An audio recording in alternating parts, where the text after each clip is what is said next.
folks. My name is Rick Howard, and I am the iDefense General Manager. iDefense is a open source cybersecurity intelligence shop. It's a business unit of VeriSign. We're going to talk about insider's look at international cybersecurity threats and trends. Okay, but this is really what we're talking about. Open source hacking, and we're not talking here about hacking code. We're really talking about finding information by just kind of perusing around and talking to people, finding out what's out there in the open, and putting the stories together. All right. So these are the three things we're going to talk about: two case studies, Operation Aurora and the Stuxnet story. And we're not talking about the hacks that went involved there, but really the impact of those stories. And finally, we're going to talk about what we think is coming down in the future. This is something called a cybersecurity disruptor. And these are the three things I want you to get out of this talk when you come out of here. First, that cyber espionage is a real-world threat to the commercial industry. Now, most of the people in this room know that already, but most of the commercial industry didn't really know that until Google went public with their hack back in early 2010. The second one is that cyber warfare is no longer a theory more, but a fact. Now, I'm talking about nation-states declaring cyber war on each other. What we're talking about here is actually being able to do cyber warfare activities to critical infrastructure. All right, we'll talk about that. And finally, we'll say some new technologies, ideas, policies coming down the pipe that are going to make us change, fundamentally change, how we protect the enterprise going forward. All right, before I get into this, I know this is a fairly technical audience. Okay, but I also know there's a bunch of government folks in here and some lawyers, so I want to get a feel for how technical the crew is. So show of hands here, how many people have one of these phones on their pocket right now? Okay, how many have two? All right, how many have three? Okay, the real geeks of the crowd right over here, okay. All right, how many have this phone? Raise your hand, okay. Some of the lawyers and a couple of government guys back there. All right, so I declare that you guys are technical enough to get this presentation. All right, let's start with Operation Aurora. Okay, the reason I like to talk about Aurora is because this attack fundamentally changed how we all think about the enterprise. It completely changed the entire thought process of the commercial industry. Okay, so it made it, there are actually 5 different things that made this attack unique. There's been a bunch of attacks after this that kind of go along with it, but this was the first one that caused everything to change. And the first one is that Google went public with the information. Can you imagine any other commercial organization doing that? All right, that has never, ever happened before. All right, and they went public who they thought it was. They said the Chinese government went after them. Okay, that's never happened before in a public forum. So that made it kind of scary. It made the whole operation a little bit different. Okay, and before Google went public with this, most commercial companies thought if they went public with this kind of information, their reputation would be damaged in some form.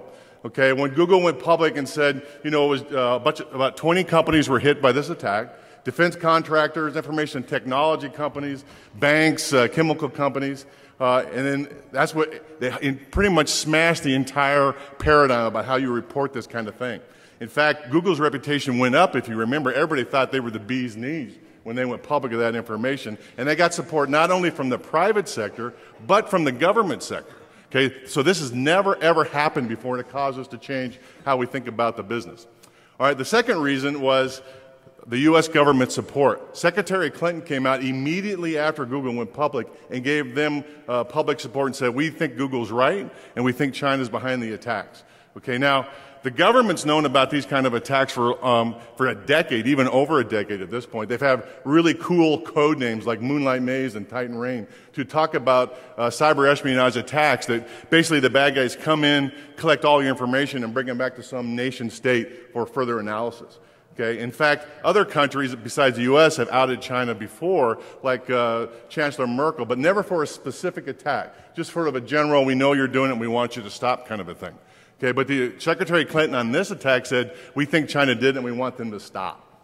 Right? She actually, in 2 public forums, okay, said, we think you guys did it and we want some answers from you in 2 different times. Okay, she's pretty much picking a fight with them. Right, she's actually traveling through Asia while this whole thing was going down. Right, and she met with her counterpart for China, and after a 3-hour-long session, they came out and said, this quote, and I like it. Anytime two politicians come out and say they had a very open, candid conversation about something, that means that conversation was tense. That's what I'm thinking. Okay. Number 3. Okay, Google asked the NSA to come in and help them. Okay, think about that, all right? Well, I got a couple chuckles over here, right? Yes, Google asked the NSA to come in and help them. Now, to be clear, the NSA came in and helped them with security expertise and how to defend the perimeter and best practices and those kind of things. There was no intelligence gathering about that, all right? But the program was so successful that the NSA formalized it into something called Perfect Citizen. All right, that means that any U.S. company that has trouble trying to secure their perimeters, they can call the NSA in and they will send Raytheon contractors out to help them figure this out. So they do vulnerability assessments and capabilities research. All right, so that's something that's never, ever happened before and something that makes it very unique to this kind of an attack. Number 4. This is the wake-up call for the commercial industry. Like I said, government knew about it for over a decade. Most commercial organizations didn't really want to talk about it. They would always say, what do I have to steal? Okay, but after the Google thing came out, they all realized they all have intellectual property they need to worry about and protect. And we learned about this new phrase, the advanced persistent threat. Okay, everybody know the trivia why we call it the advanced persistent threat? Anybody know the story? Okay, like I said, the government has these really cool code names called Moonlight Maze and Titan Rain. And in fact, Byzantine Hades came out in the WikiLeaks documents last year sometime. These are all code names that mean that refer to the same kind of attack process. But what happened was the government had no way to communicate this to the commercial sector. So they had to have another phrase they could use to do that. So some very smart Air Force major said, you know what, we're going to start calling it the advanced persistent threat. And that's why that term got coined. All right, so that's why this is a new buzz phrase for our entire industry. I call it cyber espionage, okay? That's what it is, all right? It is bad guys coming into your network, stealing your secrets, and trying to do something with them later on down the road. In fact, it's such a big deal that APT was unheard of before the Google attacks in 2010, but by the end of 2010, security leadership in big companies were saying APT was their most worried about threat in their company. Which brings us to 5. Maybe actor attribution isn't as hard as we always had thought it was. Now, it is hard to figure out who it is, and I do not know who did the attacks against Google. Okay, nobody knows that in the public forums, okay? But maybe it's not impossible to figure this stuff out. You got to think that if someone as high as Secretary Clinton is outing China in public forums, that her confidence was pretty high that she know who did it. All right, now I'm not saying she did know how to do it, and she may have had some other political levers she wanted to pull, but I'm just saying confidence must have been fairly high for her to make that come true. She pretty much triple dog dared them to do something about it. All right, so maybe actor attribution is hard, but maybe it's not impossible. All right, so the 5 things that made the Google attacks really a game changer for our industry is that Google went public. No commercial organization would like to do that. The U.S. government publicly backed Google in their affirmations. The NSA and Google formed a partnership which became a formal program. Okay, and the commercial industry probably woke up and said, you know what, this advanced persistent threat stuff is real and we need to do something about it. And finally, maybe actor attribution isn't as hard as we originally thought. All right, so that's all about cyber espionage and how the commercial industry has really come to terms with this new kind of threat. Let's move over to Stuxnet. Everybody knows about Stuxnet. It's been in the news for the last year or so, but let's just kind of go through the timeline a little bit. All right, so this is back in June of 2010, an antivirus company called Virus Blockada. All right, now Virus Blockada is a Belarusian antivirus company, and that is the best name for an antivirus company ever. Come on, if you're going to name something, I would call it Virus Blockada. Come on, that's funny. That's what I thought. Okay. So they come out in June of 2010 and they say there's a new piece of malcode out there called Stuxnet that targets Siemens Industrial Control Systems. And these are the SCADA systems that we've all been talking about for the past decade. We've all known in this room that the SCADA systems are insecure. All right, so finally someone did something in the real world to prove it. This is supervisory control and data acquisition systems.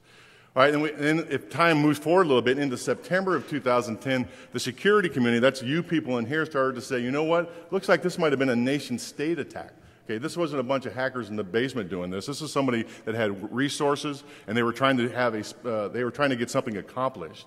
Right, and in fact, they were targeting the Natanz power plant inside Iran. All right, and the reason is Natanz produces enriched uranium, and it looked like the people that launched these attacks were trying to degrade their ability to do that. And the reason is, if you take a look at Symantec, Symantec did the bulk of the work on this, on pulling this Malcode apart, and they really hit the ball out of the park for this. So those guys that did that, my hat is off to them. This is a chart from their dossier on what happened with Stuxnet. And it's hard to read, but let me just tell you what it means. They show that Stuxnet kind of floated around the entire world, but the bulk of it ended up inside Iran. That pink circle there and that darker red, that is Iran. 60% of Stuxnet infections were inside of that country. So maybe it was targeted attack inside of Iran. Now, these two, Symantec and partnering with Institute for Science and International Security, said, this is how we think they got the Stuxnet into the power plant inside of Iran, because the power plant was not connected to the internet. Now, there's been rumors on the internet that some bad guys or the attackers dropped USB sticks all around, and that's how they got floated in.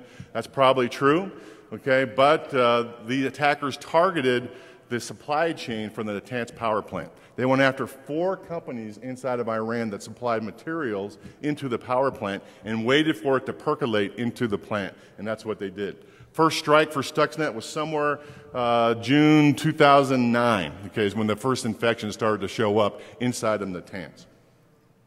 Now, the UN likes to watch Natanz because they're very worried that Iran is trying to produce an atomic bomb there. So they are watching very carefully how much uranium is produced in that facility. Okay, and their estimate between 2009 and 2010, about 1,000 centrifuges were destroyed by the Stuxnet Malcode. And that was just the beginning. In fact, if you listen to some of the stuff that Symantec has said and the Institute for Science and International Security, ISIS, okay, they think there were probably 2 attacks. 2 attacks at the beginning. There was one in 2009 that was the initial launch, and then in 2010 there was a second version of code inserted into Natanz. And nobody's really sure what that second version did, but it was definitely an upgrade to the initial code. Now, this is what I'm talking about. This is where we have moved from cyber warfare going from speculation and theory to proof of concept. And I mean, to real being a fact out there, all right? Now, the reason I'm saying is it is now possible to use a cyber vector alone to destroy critical infrastructure. We have not seen that in the real world, really, until the Stuxnet attacks. We've had demonstrations of that capability. These are the ones that everybody trots out, the Estonia attacks, the Georgia attacks. You can even look at the Department of Energy's Idaho lab. This is back in 2007 when they destroyed an industrial strength generator through some piece of Malcode. Everybody seen that video on YouTube? You can see it if you want. It's pretty impressive to watch that thing destroy itself. But that was in the lab, scary, but no one's really done it in the real world. Okay? With Stuxnet, it is now in the real world and we need to worry about it. And the code, as you all know, is extremely sophisticated. Now, this is one of my pet peeves, all right? When someone like me stands in front of a crowd like this and says something was sophisticated, what's the first question you should ask? Compared to what? Because if nobody tells you what it's sophisticated to, then it really doesn't mean anything. Everything is sophisticated. Let me tell you why Stuxnet was sophisticated. There are 3 really big reasons, okay? There were 4 0 days inside that code. We're not talking about the code that did the damage to the centrifuges in Natanz. We're talking about the code that got them in. 4 0 days. At iDefense, we track how much that kind of stuff costs on the underground. And it can go anywhere from, the total cost of this package anywhere from $400,000 to almost $2 million just for the 0 days. Okay, so somebody built that stuff themselves or paid to have that stuff built, or most likely it was a combination of the 2, but they were well financed in order to get this Malcode into the power plant. The second, they used new technology that we had never seen before. Windows Server 2008 and Windows Vista, Microsoft introduced the new idea of driver signing. The idea would be that if I have a third party writing for Microsoft, they would sign their code, and if a kernel would check it when it ran, if it had a valid certificate, then it wasn't Malcode. Okay, what these guys did was sign Stuxnet with 2 different certificates from 2 legitimate companies. Okay, and that got through the radar. All right, and if you want to get the conspiracy theorists out here a little bit, those 2 companies, Realtek and J Micron, they are within a block of each other inside of Taiwan on the technology corridor. Okay, a block from each other. Now, that kind of points to the fact there may have been an insider person trying to grab those 2 certificates, all right? We have people on the ground in those areas, and we know that there are lots of intelligence agencies that like to hang out on that little corridor because there's all kinds of interesting things going on there, okay? So put that in your conspiracy hat. All right, when Microsoft and VeriSign noticed that the certificates were bad, we revoked them. Now, I just want to point out as an aside, look at that VeriSign logo. That is the old VeriSign logo. You look at the bottom right of my slide, you see the new VeriSign logo. Okay, we sold that part of the company to Symantec last summer. That's their fault. Okay. Okay. Thank you. All right, in fact, this is such an interesting new trend. We've seen the bad guys on the cybercrime side start to use this technique to steal your credit card information too. So it's a new technique that we started to see with Stuxnet. All right, now number 3, this is the first rootkit we've seen in the real world targeting SCADA systems. Okay, now think about what this thing had to do. Okay, what they were really trying to destroy was the centrifuges inside the Natanz. Now, over on the left there, you see the president of Iran walking through a bunch of cascades, those silver things. Inside those cascades are 164 centrifuges. And what they do is they spin around really fast between the frequencies of 807 hertz and 1210 hertz. And you put uranium gas inside the centrifuge, spin it around really fast. The heavy atoms collect to the outside, and the technicians pull that out. That's enriched uranium, okay? And you need enriched uranium to build nuclear power, and you need enriched uranium to build a nuclear bomb. In fact, 90% of the nuclear bomb has to be enriched uranium. So this Stuxnet code was looking for these specific centrifuges running at these frequencies. And in fact, if it didn't see it, it wouldn't do anything. It would just stay dormant, okay? But if it did find it, it would do some damage to it. Okay, in fact, it was looking for 2 specific motors running these centrifuges. One built by an Iranian company called Ferraro Paya, that's my best guess at that, and another Finnish company called DEFCON. If those 2 motors weren't there, Stuxnet didn't do anything. It just sat idle. But if it did find it, okay, it went after the centrifuge itself. And what it did was it would spin the centrifuge up to at max speed as fast as it can go and let it run there for about an hour. Okay, and then it would drop it down to normal and let it sit for 30 days. Okay, and then it would drop it down to 2 hertz and run it at a very minimal speed for about 30 minutes. And then it would take it back to the normal speed and let it run for 30 days. And it would do that over and over and over again. Stuxnet would sit in the middle between what the controllers were telling the technicians, all right, and then when the controllers said, hey, this isn't working very well, it would intercept that message and tell the technicians that everything was A-okay. All right. The centrifuges, okay, are very precise equipment, and they started to fail immediately when these things started to happen. Okay, so that's why Stuxnet is sophisticated. All right, so well-financed, new technology, and the first piece of malcode we've seen targeting SCADA systems, and very specific SCADA systems are running inside of the Natanz power plant in Iran. All right, so let's go back to the timeline. Virus Blockada announces to the world that Stuxnet has been discovered in June of 2010. Okay, if you go down just a month now, the Microsoft and VeriSign, they revoked their certificates from Realtek. Now pay attention to the timeline. This is where it gets very interesting. Okay, this is July 16th. I can't even read that, but somewhere in the second week of July. Okay, the very next day, the attackers install the second certificate. Okay, the very next day. So that implies there's a punch-counterpunch going here. The attackers were anticipating that someone's going to discover that. They were ready to install a new one and did it immediately.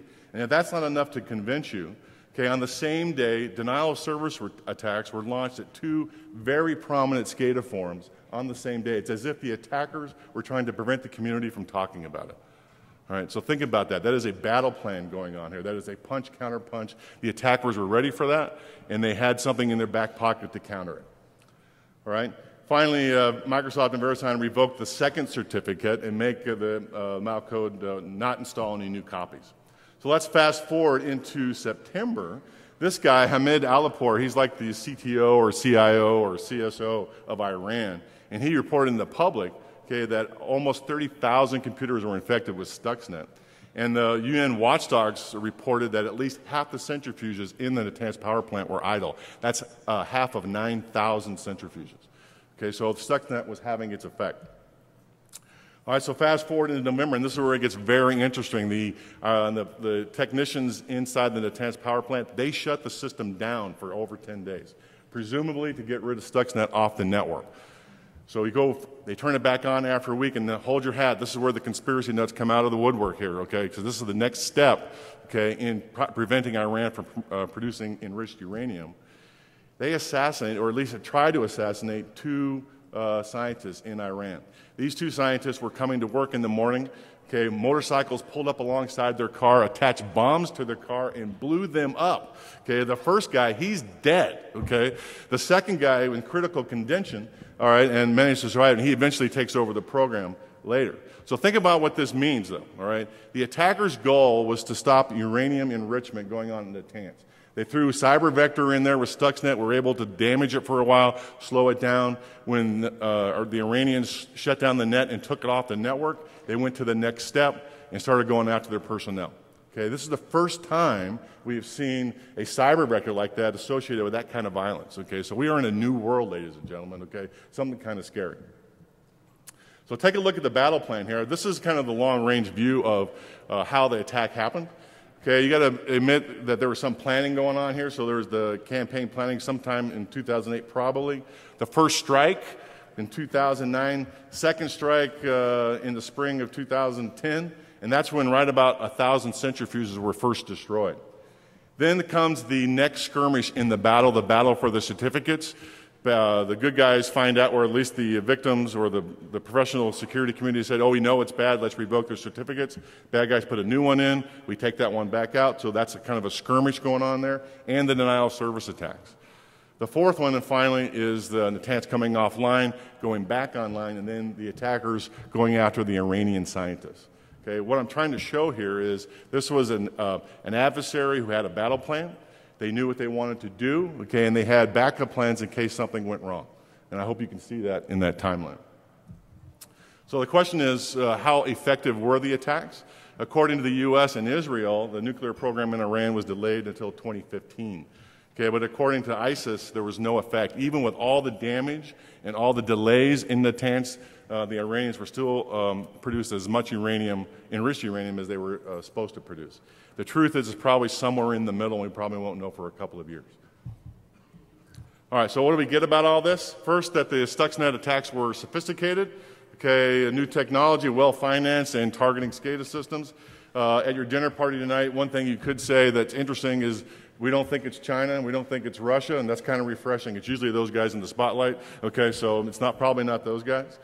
But the real thing you want to get out of this is that cyber war has moved from theory to fact. It is now possible to destroy critical infrastructure with nothing but a cyber vector alone. So we are in a new ballgame. Okay. Ooh, dead silence. You guys okay out there? Okay, good.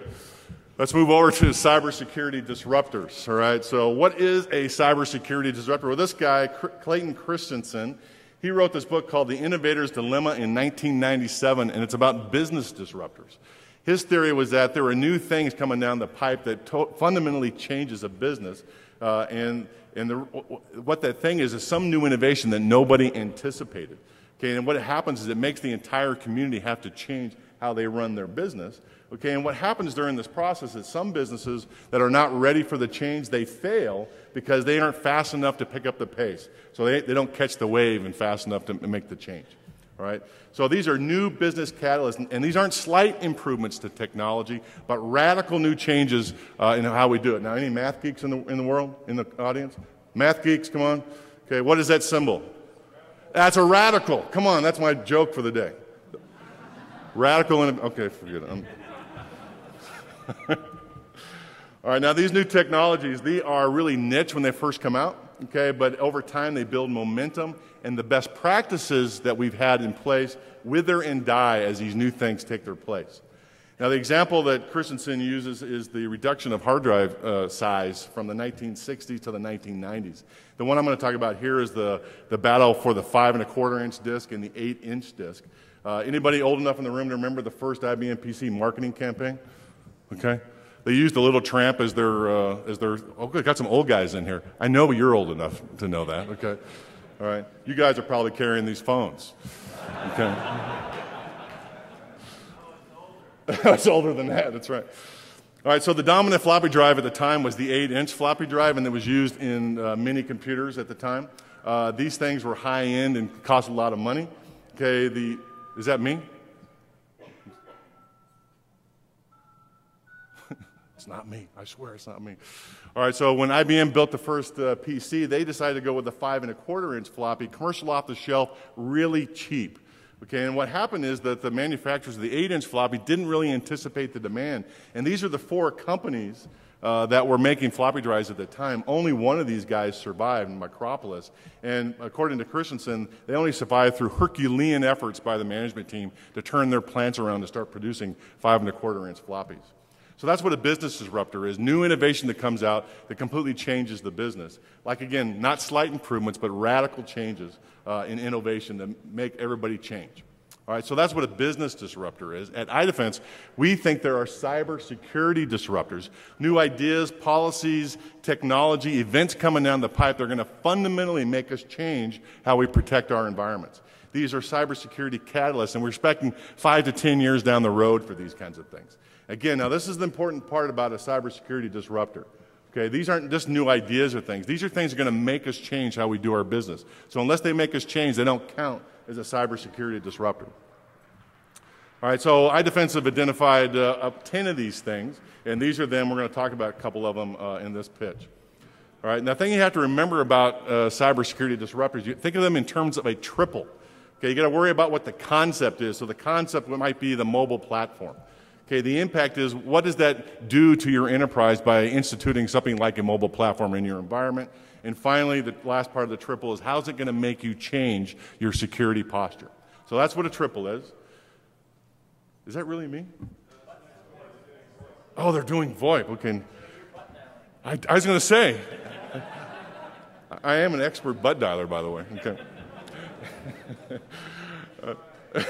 Sorry, I know, I went too far on that, okay. All right, so consider this timeline. Okay, at the far end is the event horizon 2020, 10 years out is about as far as we want to go predicting these kinds of things. 2005 is really where our best practices are. Okay, these are the things we all have in place in our environments to protect our enterprises. These are things like firewalls, intrusion detection systems, and antivirus stuff. Okay, in the middle here, 2010, 2011, is where leaders are making decisions about what technology to bring into their enterprise. Okay, and this is where we're trying to help out here. The thing to remember is that there are going to be early adopters of these cybersecurity disruptors. Okay, these are folks that have realized that this technology may not be ready for their environment. There's going to be lots of bumps and bruises as you install it, but they feel there's a need and they need to have it already. So there's going to be early adopters. All right, I'm not going to talk about all 10 because that would take the next 5 hours. We're only going to talk about 3 of these things. Remember, we're going to talk about triples, and I'm going to tell you about when we expect to see them and if there are any early adopters. The first one is the combination of top-level domain extensions and international domains. All right, so the concept is, let's talk about top-level domain extensions first, okay? Up to this point, we've had the traditional .com, .net, .biz, .edu. In about a year or so, you're going to start to see a bunch more. Okay, if you have enough money, you can have your own top-level domain. It could be a .ric, or it can be a .defcon, or it can be a .I don't care. It doesn't matter. If you have enough money, and they're going to be expensive, okay, there's going to be these new names out there that we're going to have to contend with. And coupled with that is this idea of international domains. Up to this point, all the domain names that we've had have been in English. Okay, but from 2012, 2013, you're going to start seeing domain names in Chinese, in Farsi, and any kind of other language that who wants to play with this kind of experiment. So those two things together is the concept here that is going to make it a cybersecurity disruptor. The impact here is, this is just one of them probably for this combination, is that blacklists are going to be unmanageable at the enterprise because you're just not going to want to mess with this anymore. You're not going to have the wherewithal to deal with it. So the change in your environment, we're going to start to see companies outsource their blacklist capability to cloud computing folks. Okay, so that's what we expect to see. All right, probably you're going to start to see these services merge inside your enterprise by 2015. And this year and last year, ICANN has authorized these two things from happening, the top-level domain extensions and the international domains. They keep pushing the line back a little bit, but expect to see it in 2013 by the latest, I think. All right, let's talk about, where am I at here? Oh, IPv6 and domain name, the DNSSEC extensions. That's what this is, all right? So that's the concept. DNSSEC extension, you've been to any of the Kaminsky talks, you know that that's coming down the pipe. The top-level domains are ready for that kind of thing. And the introduction of IPv6, the new IP protocol that's going to replace v4. What that means to the enterprise is that IP management has just become very complex. Okay, and the change is this guy you have in the basement managing your DNS system is probably going to go away. okay? And you're probably going to want to outsource that stuff to some cloud computing environment also. All right, so we expect to see this kind of thing in 2013. In 2010, okay, this is a Gartner chart. Let me just read. I know it's a hard thing to read. Let me tell you what that means. The green line is the size of the internet. The blue line is the size of the IPv4 pool. And the the red line is the V6 deployment. Gartner predicted that it would be 2 to 5 years. This is in 2010 now. They predicted we had 2 to 5 years before we ran out of V4 space. That happened last year. There are no more V4 addresses. Okay, so for the next couple of years, there's going to be sort of a black market as companies sell their V4 space that they're not using. But eventually, we're going to run into V6, and we're going to have to manage it. Okay. All right, next is APT. I talked about the APT with Google. That's the concept. Okay, the impact is, and I think this is what the commercial industry has really figured out, okay, that their intellectual property is seriously at risk and we need to do something about it. And the change for their environment is I think data loss prevention systems are going to start being installed by the number, okay, through the enterprises. We're going to start seeing that around 2013. This is going to be best practices. There are early adopters now. People are deploying this technology right now, but they're getting scarred by it because it's very complicated and very expensive, but they're learning the lessons for all of us as we start to do this ourselves. Okay, and we talked about Google in 2010 and why that was important. All right, so that's cybersecurity disruptors. Let me just put all of them on the timeline here just so you guys can see them. This is where we think they're going to be in the next 10 years. And this is where the early adopters are. Real quick. All right, so let me just recap what a cybersecurity disruptor is. New ideas, technologies are going to make you fundamentally change your enterprise. And I talked about 3 of them here.